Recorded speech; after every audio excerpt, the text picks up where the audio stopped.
Yo, mega love shoutout mga isko niyan. So ngayong umaga, pag-uusapan natin yung kasalanan ni Mayor Isko. Kasalanan ni Mayor Isko, ano yon? Kasalanan ni Mayor Isko, bakit nagkautang ng 17 billion mahigit ang Maynila ng dahil sa kanya? Napakadali naman itapik dyan. Kasi ito talaga, sinasabi ko, kasalanan ni Mayor Isko to. Hindi kasalanan ni Mayor Hani, hindi kasalanan ni Vice Mayor Yul. Tanging kasalanan lang ni Mayor Isko. Biro mo, nung nangutang siya ng 17 billion, nagkaroon ng bahay yung mga homeless na Manileño. Kasalanan mo to. Dahil sa iyo, Mayor Isko, nagkaroon ng bahay ang mga homeless na Manileño. Tulad ng Condominium 1, Condominium 2, Binondominium. Napakalaking kasalanan mo yun, Mayor Isko. Na yung mga walang matiran na tao, o walang matulugang na bahay, ay nagkaroon ng bahay. Di ba? So, baka sabihin nyo kinukusinti ko si Yorme Isko Hindi ko kinukusinti. Pinapamukha ko sa kanya na kasalanan niya yan. Kasalanan niya na gumanda ang ospital ng Maynila. Nang dahil sa kanya, naging high-tech na yung mga gamit na pinaggagamutan ng mga mahihirap nating mamamayan o Manileño. Actually, kahit hindi Manileño nakakapagpagamot sa ospital ng Maynila Akalain mo nun? Diba? Sa ospital ng Maynila, Santa Ana, Corazon, nagkaroon ng 344 bed capacity. Lalo na nung COVID, ang laking bagay nito dahil nagkakaubusan ng ospital sa Maynila. Ginawa ng paraan ni Mayor Isko. Isa rin yung sa dahilan kung bakit nagkaroon siya ng utang na 17 billion. Ito pa. Kasalanan din ni Mayor Isko. Ba't nagkaroon ng utang na 17 billion? Alam niyo kung bakit? 700,000 na pamilya ang pinakain ni Mayor Isko sa loob ng 9 na buwan. 9 na buwan lang naman. Pamilya, 700,000 na pamilya, hindi katao. Yan yung mga sinisisi nilang kasalanan ni Mayor Isko kung bakit nagkautang ng malaki ang Maynila. Grabe ka, Mayor Isko. Bakit mo nga naman pinakain yung 700,000 na pamilya? 'Di ba? Na hindi nagawa ng nakaraang mayor o kasalukuyang mayor. 'Di ba? Bintang natin 'yan. Ibintang natin, hindi natin pwedeng kusintihin si Mayor Isko. Kasalanan din ni Mayor Isko na yung mga estudyante nung panahon ng pandemic, binigyan ng mga tablet. 'Di ba? Walang pambiling computer kasi online class lang ang meron that time. Kasalanan ni Mayor Isko kung ba't hindi naging bobo ang mga bata nung panahon ng pandemic. Kasi nakakapag-aral kahit nasa loob lang ng bahay. Kahit walang pera, may tablet na nagagamit para maturuan ng mga teacher. 'Di ba? Ang dami kasalanan ni Mayor Isko, nakakahiya nga kay Mayor Isko. Grabe ka, Mayor Isko Sobrang dami mong kasalanan. Yun sa mga senior citizen. Kada magbe-birthday sila, may pakik, may insure na gatas, 'di ba? Brown rice, vitamins. Sinagot lahat ni Mayor Isko yan. Isa rin yan sa dahilan kung bakit nagkautang ang Maynila. Grabe ka, Mayor Isko. Nagkautang ang Maynila dahil tinurungan mo rin yung mga senior citizen. Nakakahiya naman kay Mayor Isko. Yung mga pailaw sa Maynila. Grabe. Na dati yung lugar ng mga kinatatakutan, lugar ng holdapan, ngayon may pailaw na, naging park na. At take note, may mga gwardiya pa na pwede ng pagpasyalan. Pwedeng tumambay, maglaro, pwedeng mag-practice yung mga kabataan tuwing may dance contest. Nasasalihan yung mga kabataan o sa school project. Andun yung mga estudyante o mga kabataan. Doon sila nakatambay. Grabe. Lahat yan ginawa ni Mayor Isko. Di ba? Ngayon, eto pa. Isa pa sa kasalanan ni Mayor Isko kung bakit nagkautang ng 17 billion mahigit ang Maynila. Binigyan niya kasi ng allowance yung mga estudyante ng PLM at UDM. Di ba? Nakakahiya. Bakit mo ginawa yun, Mayor Isko? Bakit lagi mong iniisip yung tiga Maynila? Nagkakautang ka tuloy.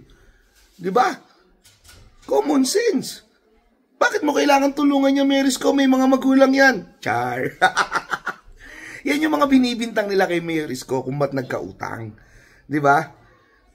Nung time na yun, siyempre, hirap sa buhay kasi nga, pandemic Diba? Ultimo pambaon ng estudyante, walang maibigay si Isko eh. Ngayon, yung mga kapatid nating Muslim, kasalanan mo rin kung ba't nagkaroon ng sementeryo. Dagdag sa utang na naman ng Maynila yan, pinatayuan mo ng sementeryo ang mga kapatid nating Muslim. Grabe ka naman, Mayor Isko. Bakit mo nagawa yun? Diba? Ang Divisoria, isa sa dahilan kung bakit nagkautang ka ng 17 billion. Pinalinis mo lang naman, pinagawa mo yung Divisoria. Na dati, tambayan ng mga addicts, snatcher, holdupper. Diba? Ngayon, wala na. Nagkalat na mga pulis, tapos tahimik na ang lugar, malinis pa. Grabe ka talaga, Mayor Isko, ang dami mong kasalanan. Diba? At lahat ng yan, nagawa ni Mayor Isko sa loob ng 2 taon. 2 taon lang naman, mga ka-Isko niyan. Walang nakagawa. Akalain mo, paano hindi magkakautang ang Maynila? Ito, totohanan na tayo, real talk na tayo. Nung dinatnan ni Mayor Isko to, lubog ang Maynila. Para magpasukan ng mga investor, para gumanda ang Maynila, kailangan mo mangutang. Buti sana kung nagkautang ka ng 17 billion, wala kang nagawa. Pero yung ibang mayor dyan, reklamo ng reklamo, hindi nga nagkautang, wala naman nagawa. Tandaan nyo, lubog ang Maynila nung hinawakan ni Mayor Isko. Kailangan niyang gawa ng paraan para lumakas at makilala at gumanda ang Maynila. At yun yung ginawa niya. At hindi lang niya pinaganda ang Maynila.